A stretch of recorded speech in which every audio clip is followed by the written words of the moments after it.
It's the most produced fighter aircraft in history. It created the highest scoring aces ever to live, with over 300 kills, and shot down more aircraft than any other fighter ever built. But all of that came at the cost of 90% of its pilots dying before World War II ended. Today, we're going to dive a bit deeper than we usually do and tell you some lesser-known details about the Messerschmitt Bf-109, some of which are quite disturbing, as you're about to hear.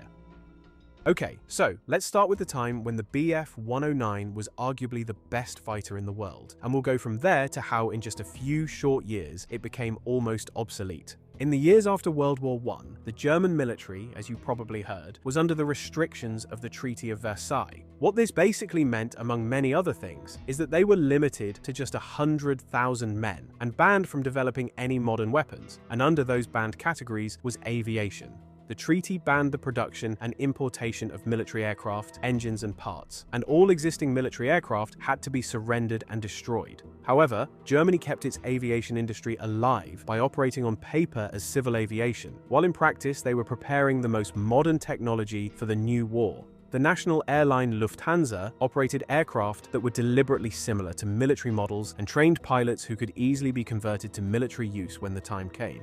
So, when Adolf Hitler and the Nazi Party came to power in January 1933, Germany already had the foundations of an air force hiding in plain sight. Now, one of the new fighters they wanted was a single-engine design to replace the old World War I style biplanes. And to not bother you with the competing firms and models, the prototype of the subject of our video today was designed by Willy Messerschmitt.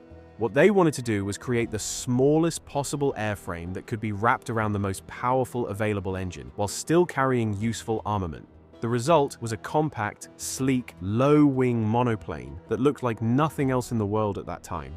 And what's a bit ironic during this development is that German engines that were supposed to power it weren't ready yet. So the first Bf-109 actually flew with one of two British Rolls-Royce Kestrel engines they somehow got their hands on. The first Bf-109 prototype flew just 2 months after Germany had officially established the Luftwaffe on March 1st and publicly renounced the Treaty of Versailles restrictions. The world was shocked as the masks were finally coming off. Now, to understand why the Bf-109 was so special, you have to understand what fighter aircraft looked like at that time. So you'll see the real difference and the shock Messerschmitt created. The typical combat aircraft of the early 1930s was still basically a World War I design that had been refined but not fundamentally changed. Most fighters were fabric-covered biplanes with fixed landing gear, open cockpits, and relatively low-powered engines. The American Boeing P-26, which entered service in 1934, was considered modern because it was a monoplane, but it still had fixed landing gear and an open cockpit. The British were flying Gloster Gladiators and Hawker Furies,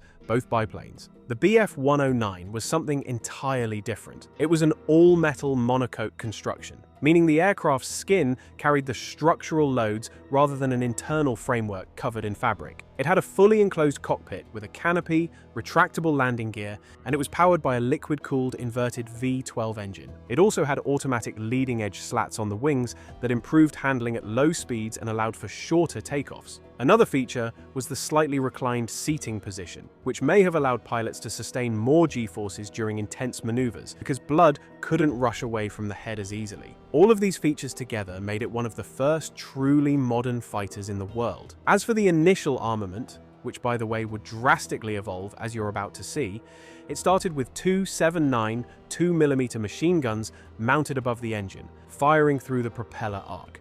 They used synchronization gear that prevented the machine guns from firing at the moment when a propeller blade was directly in front of the barrel, so the plane wouldn't shoot itself down. The advantage of this setup was accuracy, because wing-mounted guns were farther apart from each other and had to be converged for their fire to meet at a specific distance, while this way the guns were much closer together and the fire was more accurate, especially at longer range. The first public glimpse of the new fighter came during the 1936 Berlin Olympic Games. As part of the spectacle, 14 pilots flew displays in the new Bf-109, dazzling spectators with speeds and maneuvers never seen before. It was a deliberate show of strength, meant to demonstrate that Germany was back as a major military power. The following year, A specially modified Bf-109 set a new world land plane speed record of 610 kilometers per hour, which the Germans used as propaganda, making it seem like all their fighters were this fast. The world was watching and sweating, knowing that they had nothing remotely near the performance of these fighters suddenly appearing. The German fighter also had a flaw that would kill more of its pilots than the enemy ever did. The landing gear was mounted directly to the fuselage rather than the wings, which gave the aircraft a clean aerodynamic profile and allowed the fuselage and wings to be produced separately for easier manufacturing. However, this placed the wheels very close together and made ground handling extremely unstable.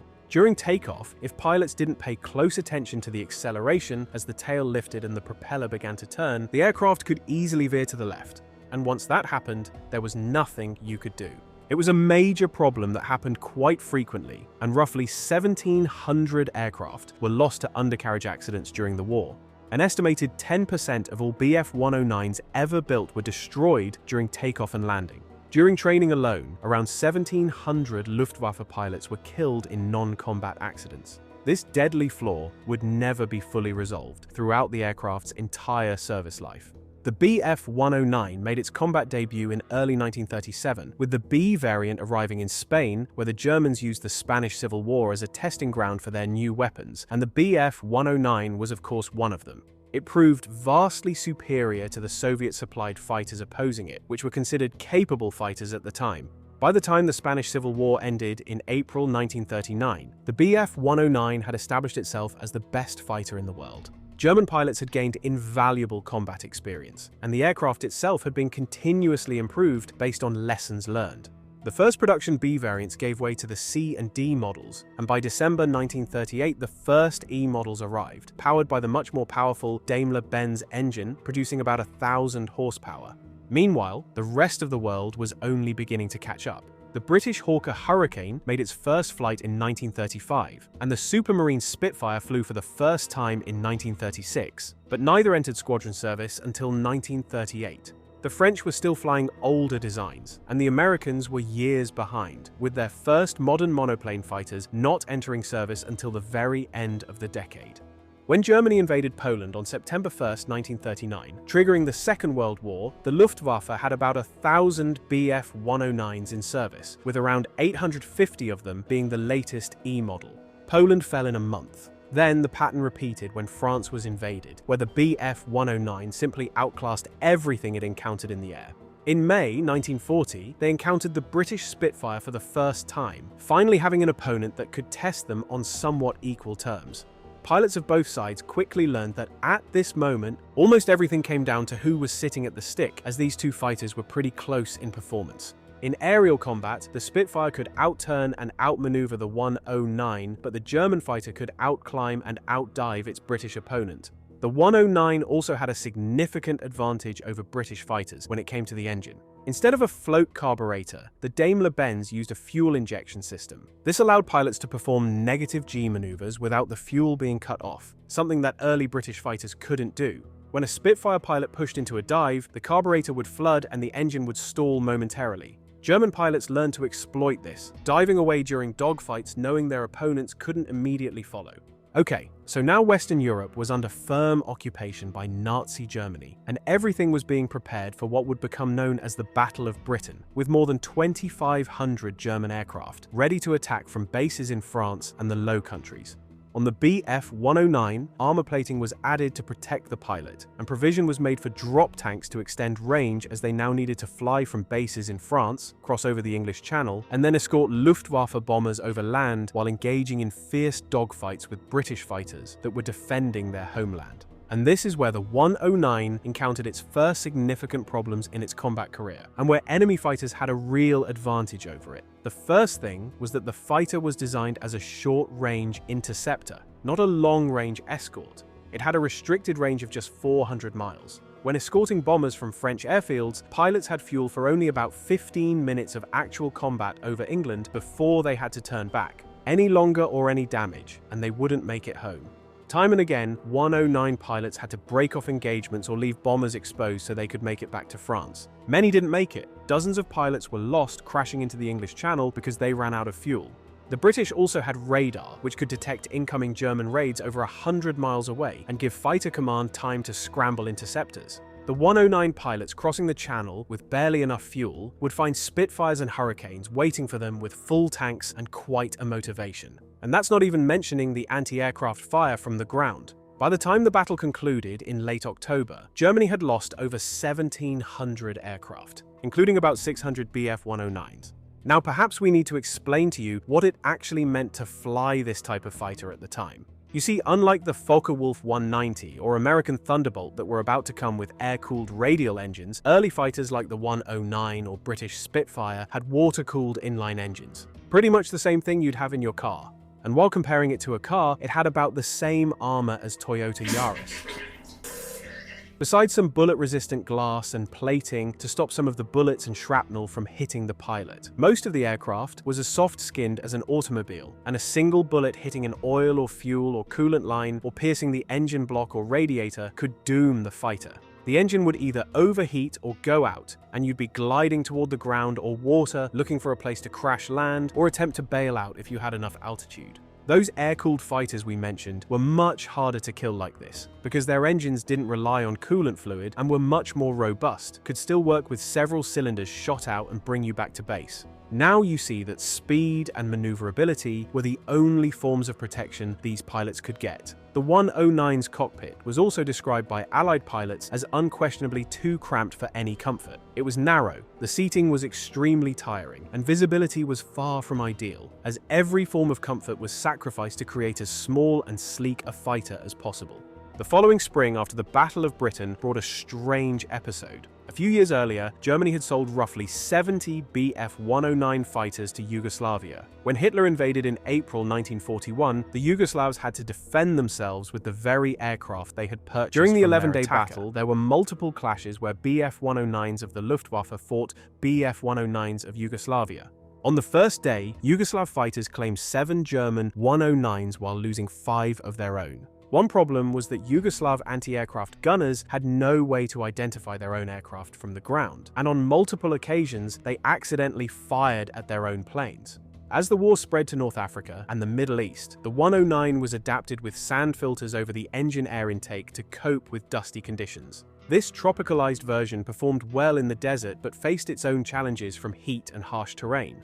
In June 1941, Germany launched Operation Barbarossa, the invasion of the Soviet Union. The opening attack was supported by 450 Bf-109s, and a new variant called the Friedrich entered service. The F model incorporated improvements from lessons learned in the Battle of Britain, including a larger propeller spinner, redesigned engine cowling, and rounded wingtips that enhanced performance. It abandoned wing cannons entirely and concentrated all armament in the nose, which improved accuracy and handling.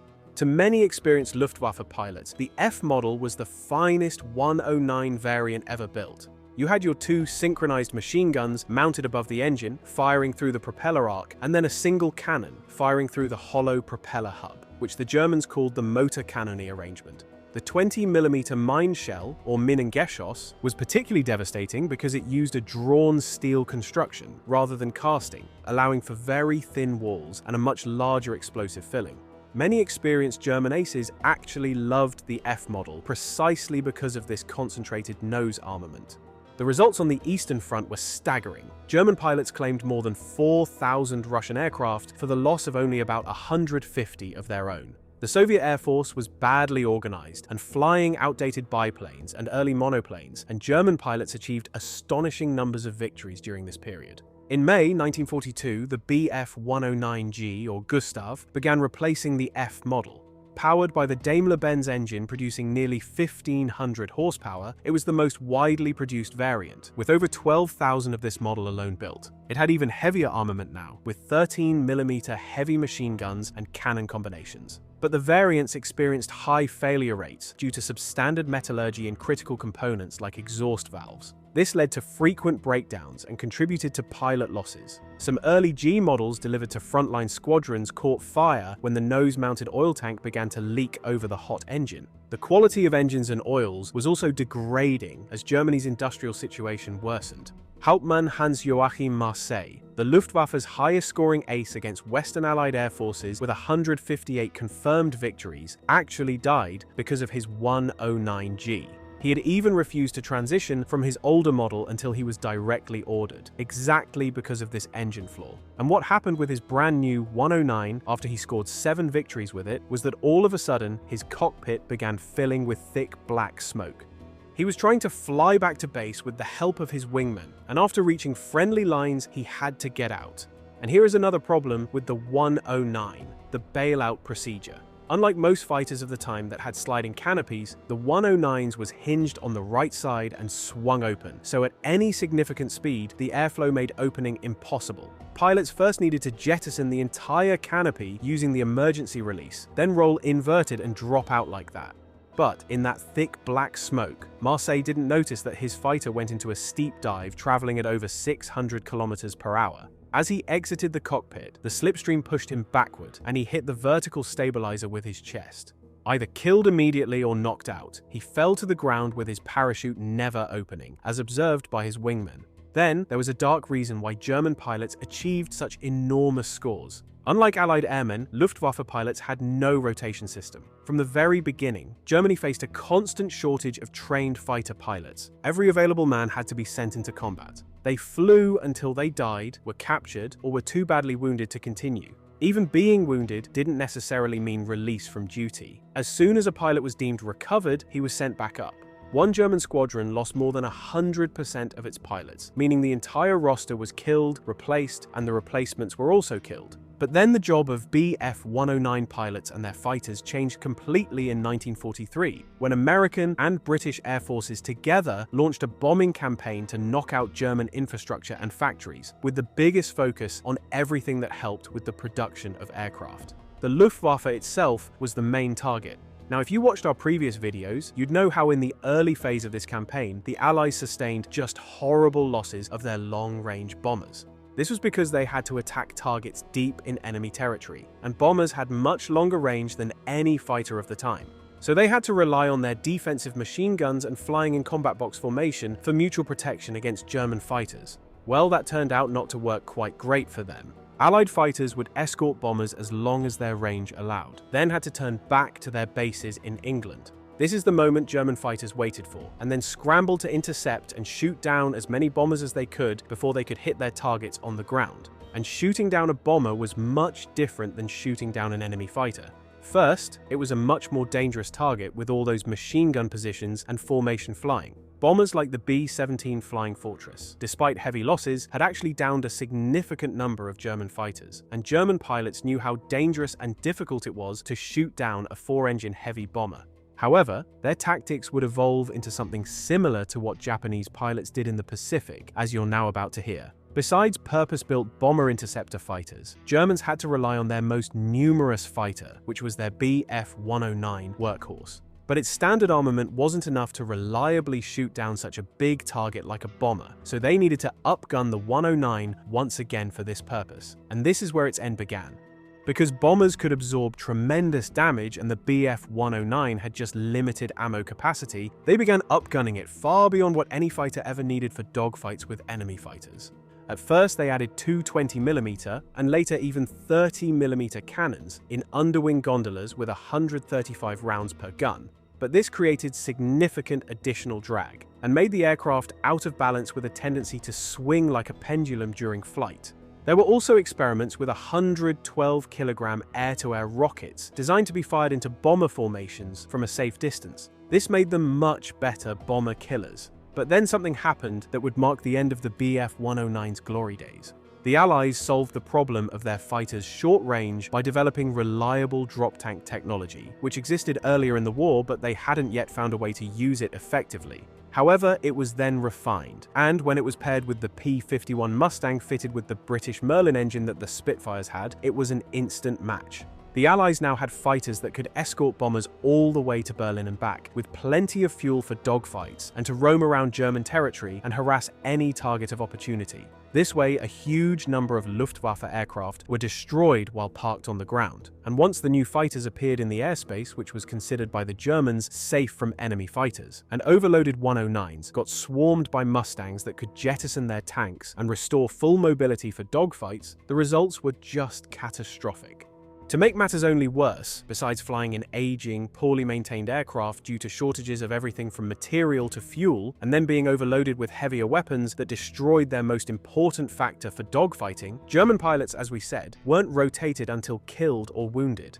And now fighting in desperate attempts to stop the bombers were young, barely trained pilots that got nowhere near the training or the flight time of early elite German pilots that dominated Europe early in the war, while on the other side were seasoned Allied pilots in the most modern fighters. Skies over Germany turned into a slaughterhouse. And even if all that wasn't enough, there was sabotage coming from their own factories. Forced labor working in German prisons/factories fought their battle as much as they could, trying to covertly sabotage whatever they were producing for the Germans. Loosened screws, nails dropped in fuel tanks, or clogged oil lines were some of the methods those workers, who were literally overworked to death, used to try to fight back. However, the darkest aspect of all this were the final desperate attempts to slow down the inevitable defeat. Sonderkommando Elbe. Just months before the war's end in Europe, a new special volunteer unit was formed of about 300 selected pilots. They got Bf-109s stripped of armor and armament to a minimum. Their task was to do the same thing the Japanese had done with Allied ships in the Pacific, to use their aircraft and themselves with it as a last means to down bombers. They could withdraw from their mission an hour before takeoff if they changed their mind, but there's no record of anyone doing so. They would meet the bomber formations and ram themselves into cockpits or tails. In just one bombing mission, 8 bombers were downed by ramming. There is a recorded case of Heinrich Rosner who rammed a B-24 of the 389th Bomb Group in the bomber's nose. The bomber lost control and hit another nearby bomber, and both crashed. Rosner, meanwhile, bailed out and survived with a broken collarbone. However, as the Allied pressure continued and they eventually achieved complete air superiority, the resistance of the Luftwaffe came to an end. There was a saying among soldiers: if you see a silver plane, it's American. If you see a green plane, it's British. If you see no plane at all, it's the Luftwaffe. They were correct. As for the Bf-109, it was manufactured in greater numbers than any other fighter aircraft in history. Total production exceeded 33,000 units, with over 13,000 built in 1944 alone at the peak of wartime production. Over a 10-year period, 9 main variants and nearly 80 sub-variants were produced. Around 30,000 enemy aircraft were destroyed by the Bf-109 during its service, making it the deadliest fighter in history in terms of aerial kills. It created the highest scoring aces the world has ever seen. But the human cost was enormous. As we said at the beginning, 90% of all fighter pilots the Germans sent into the war wouldn't live to see the end of it. Erich Hartmann had 352 victories, Gerhard Barkhorn 301, and Günther Roll 275, while 105 Bf-109 pilots achieved over 100 kills. The Bf-109 also carries the title of the longest operational combat service for a fighter, serving with some nations until 1965. No other fighter aircraft in history has matched that, and it doesn't look like any will. And let's hope that none ever does.